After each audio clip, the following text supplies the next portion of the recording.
Welcome to Fix and Fly, the business podcast, which identifies common business issues for you to watch out for in your day-to-day business life. So tune in every fortnight where we speak to leaders of corporates to SMEs where you can implement their strategies into your business. I'm your host, Larissa Logan from Fixity, where we help turn businesses around. Hi Alex, welcome to the Fix and Fly podcast. Thank you so much for having me, Larissa. It's awesome to be here. Do you mind giving our listeners a little bit of a background around your journey into finance?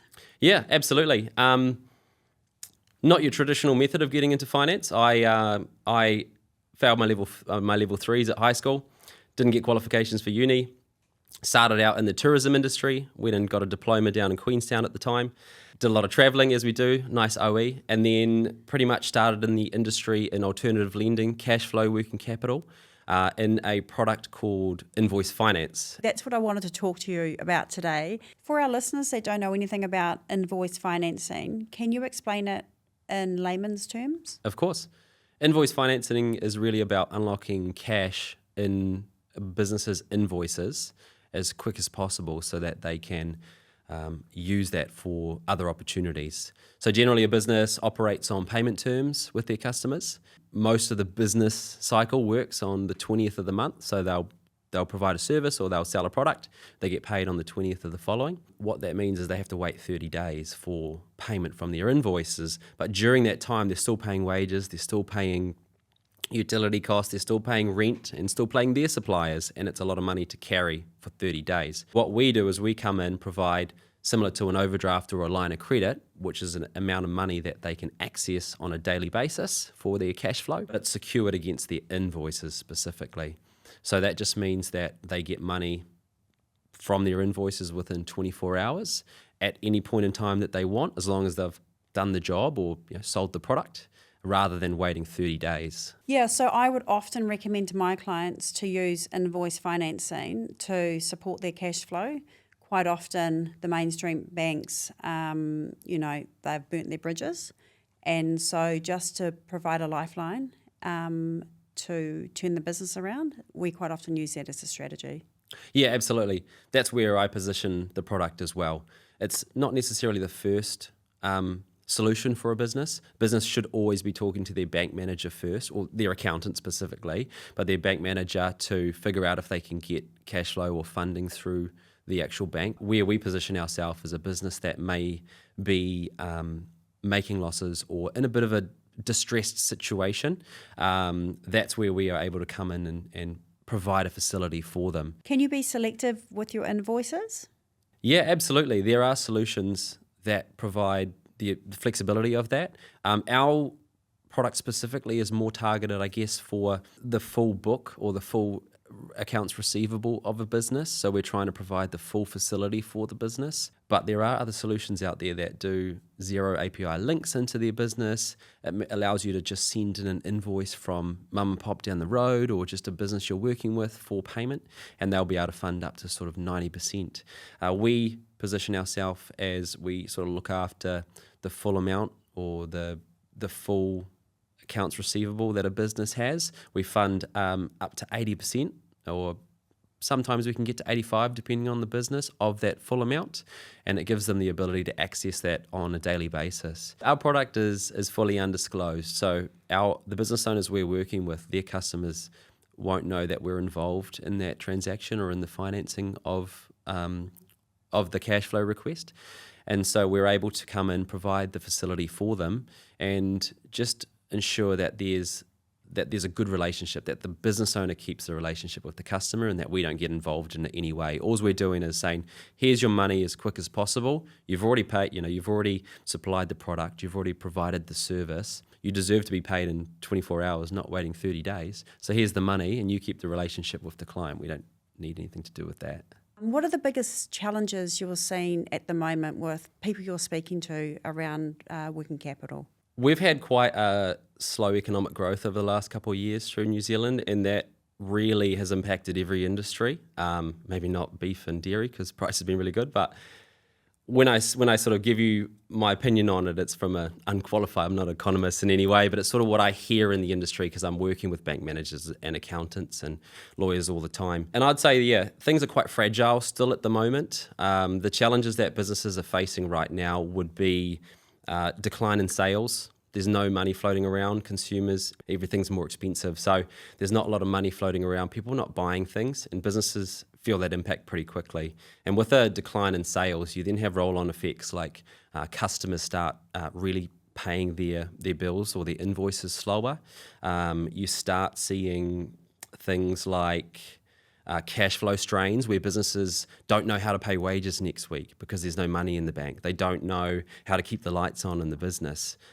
Seeing a lot of that side of things. And also the challenges that we've sort of gone through as well is you've got things like the bank appetite was quite cautious over the last couple of years. They weren't lending enough or a lot to businesses. And so businesses were having to sort of use their money in their own business to try to get through because the bank wasn't giving anything. We're definitely seeing a more positive movement, which we can talk about that. But the other, I guess, the last thing would probably just be everything's more expensive, and we're all feeling that right now. Prices for food's expensive, petrol, utilities are expensive, and businesses feel that as well because to purchase or to manufacture a product that they're selling, they have to buy the material for that product, and if the material is going up in price, they have to then offset that to the customer so their product gets more expensive. Yeah, and I'm seeing that with my clients, and some of my clients understand what those cost increases are, and they are having to make the decision, do I absorb this cost into my business and then my margins are reduced, or do I take a risk, increase the cost and potentially put at risk losing that customer? Have you seen that in the market around the challenges around price increases? Absolutely. Seen lots of businesses go under because they don't want to offset it to their customers. And I think there's lots of opportunities to snatch up right now. Simple things like talking to other suppliers that might be supplying you the product or the material for your product. Talking to other suppliers, see if they can give you a discounted rate. Those sorts of things can really help the bottom line when it comes to margin. I think a lot of businesses that have fallen over didn't react quick enough to the downturn. They may have been a little bit too optimistic and thought that it would just turn around quicker than it has. And so what they've sort of done is they've kept their fixed costs the same. They've kept staff on the books. They've kept paying the same amount of expenses on a week-to-week basis. They've kept the same big warehouses that they had before, but their sales have declined by 30-40%. And so they've got people probably working in their business that are not actually doing anything, but they're still paying because they didn't want to let them go at the right time. Yeah, one of the things I see is businesses aren't doing effective cash flow forecast modelling over the next 12, 18 months. I think that's where businesses get into trouble because they don't understand what the next 12 months are going to look like. Do your customers come to you with forecast models? Not necessarily. I think you made a good point. You said realistic cash flow forecasts, and that's the biggest thing I think a lot of us deal with is that cash flow forecasts they're sort of created. They may not necessarily be true, and they can be a little bit hyperinflated. So it is about being realistic when you are creating those cash flows and not putting too many zeros on the end of it as you forecast into the future. The old hockey stick. Yeah, exactly. That's right. From our side, because we specialise in invoice finance in particular, which is all about releasing cash from the invoices quicker. So most businesses work on payment terms where their customers will pay them on the 20th of the month or 30 days later after they've delivered the good. We are able to release that money within 24, 48 hours. So that really helps with the cash flow strain for businesses. And so when a customer comes to us particularly, we're a little bit different in how we assess it because what we're looking at is we're looking at their invoice flow, we're looking at their customers. Are they strong customers? Have they always had good relationships with their customers?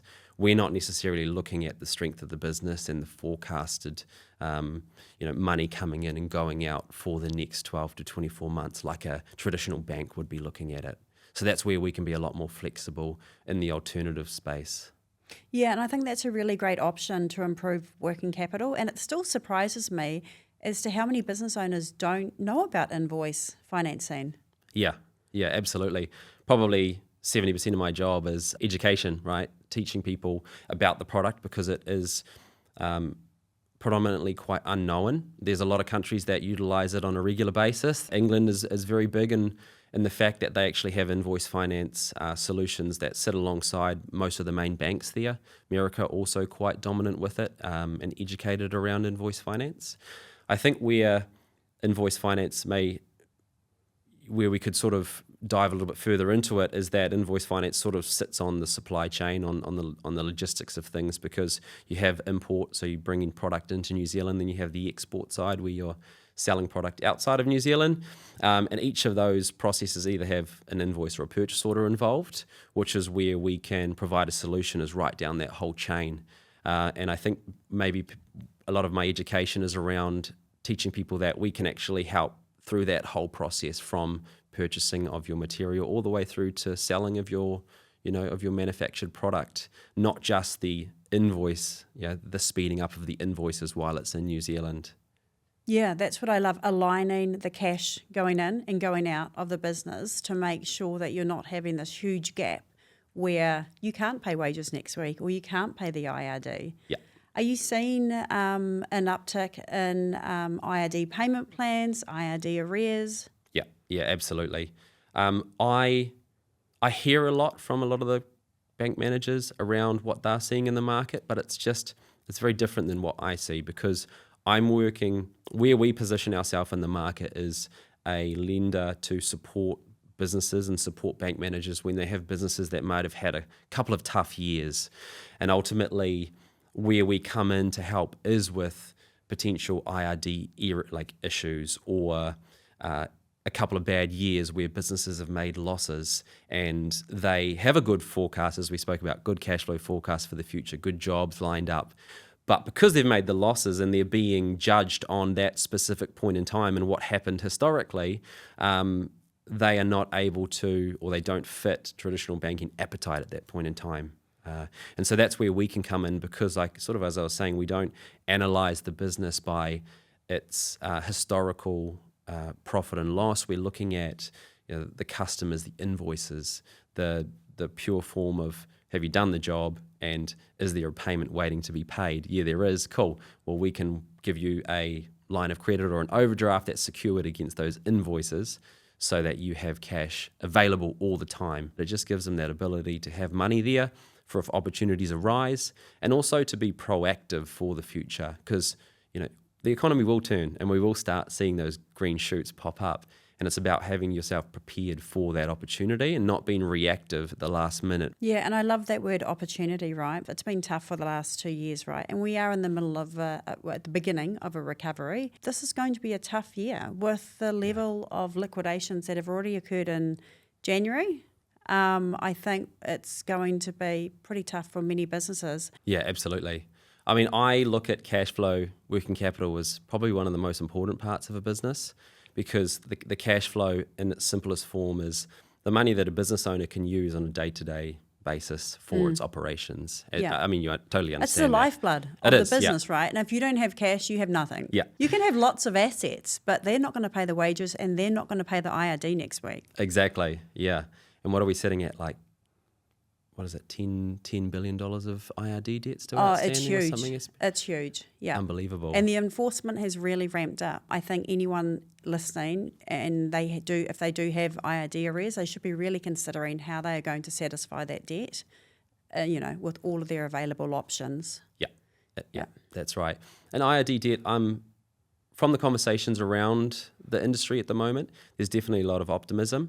There's a lot of opinions floating around, but I'd say optimism is definitely one of the stronger words that people are using. Yeah. Pretty much most of the main banks have a growth target for this year, and a lot of the commercial bankers and such are really driven to get debt out the door to help businesses now. The issue that I'm worried about is that it's an election year, and everything just gets stagnant up and after. Absolutely. I would say from July onwards, and then 3 months after the election, we're going to be in a no man's land. And, that's the challenge, right? We've only got a few more months until July hits.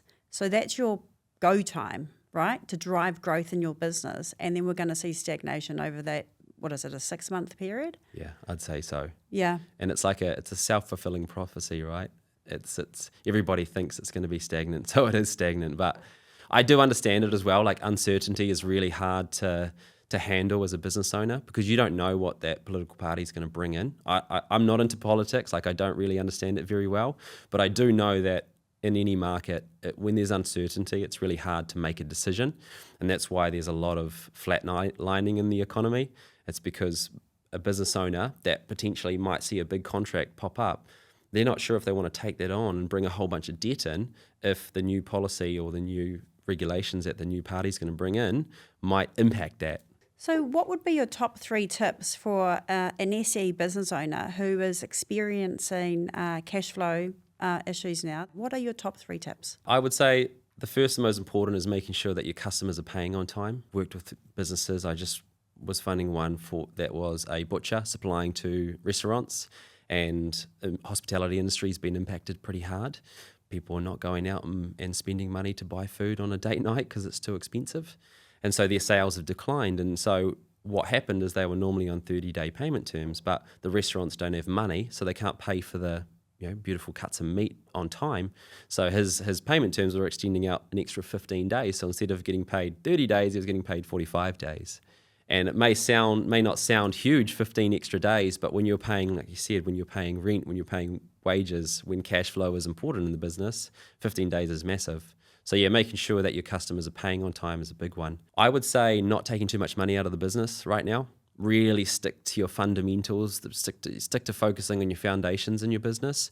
Don't focus on growth too much through this period. And then also, try to look around for other suppliers. How else can you reduce your cost of goods to potentially make that product cheaper? Can you work with somebody else that might give you a % or so cheaper for purchasing the material? The only other thing I would add in there is a cash flow forecast, documenting all of that, right? And not taking money out of the business is right up the top for me. When you are stripping the business of cash and not using it to grow the business, it can really create cash shortfalls when you most need it. Yeah, 100% agree.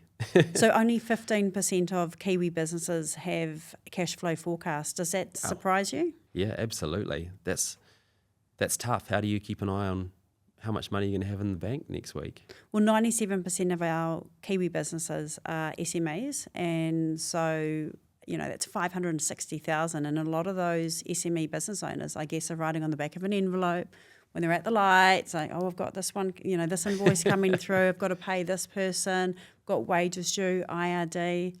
And a lot of these businesses don't have finance functions. Yeah, wow. So, I think it's really important that the education piece that you're providing to businesses to assist them in their working capital is really great. Yeah, it definitely surprises me, but I think we are all quite reactive when it comes to speaking with our professionals, speaking with our accountants, speaking with our bank managers, speaking with somebody like myself. A lot of business owners are reactive to that situation. They get into trouble, get into strife, and then they go, oh snap, I need to find some money somehow. It's so much more important to be proactive with those conversations, actively talking to somebody like yourself, actively talking to their accountant, their bank manager, and preparing them for opportunities that might arise in future, and seeing if they can afford it. And that is done through cash flow forecasts. Are we going to be able to take this contract on but still afford to trade out of it and make a profit out of it? Just be open to communicating with the people that are around you, because they're not scary. A bank manager is not scary. They're going to help you. You don't need to worry about them suddenly taking the money away from you or something, right? Because they already see all your information anyway. What do you do when customers don't pay and you've provided funding off that invoice? We would try to just roll it off to the next amount of invoice for the following month. It's up to the business owner to maintain the relationship with their customer and make sure that the money is coming from their customer.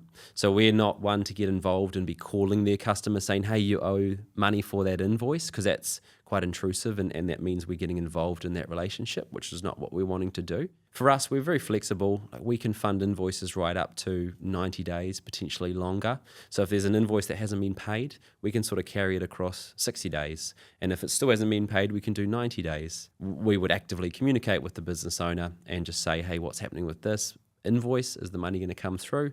If it isn't, we can look at maybe potentially on the next drawdown for the following month. It's just about them communicating with us and figuring out a solution for them. So do you have any success stories that you can share with us? Yeah, absolutely. I think a really good success story would be in transport industry. Recently, we've had a owner-driver over the last few years that was kind of making losses and needed to find a little bit more cash flow to help them through.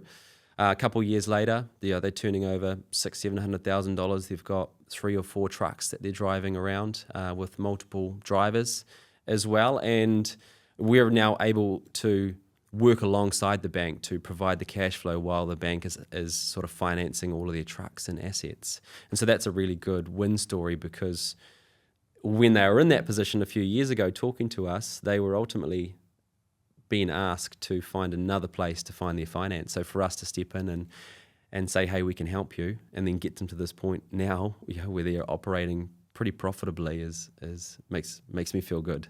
Yeah, that must be very satisfying. What is the best piece of business advice you have ever been given? I was actually having a golf game with Steve Zinsley, who's the founder and CEO of Extraordinary. And his advice when I asked a similar question was just don't die. Like, don't give up. Just keep fighting through. And so I think my advice during this period and what we're going through is be disciplined. Stay focused on the fundamentals, the foundation of your business. Don't try to grow too quickly. Focus on your customer relationships, because it's really easy to lose those during these sorts of periods. Focus on looking after your good staff, because when you come out the other side, you need those good staff, the good sales staff, the people that understand the business really well. Just try to focus on your processes and your internal software. That is still growing, because you are preparing yourself to hit the ground running when the economy turns. And so, just focus on the now and don't get too caught up in sort of future optimism. That's some really great advice. Thank you so much for joining me on the Fix and Fly podcast, and I wish you all the best in your new role. Thanks, Larissa. I appreciate it. Thank you so much for watching this episode. If you enjoy the Fix and Fly podcast, make sure you like, comment and subscribe, and share with anyone you think will find this useful. We look forward to seeing you next time.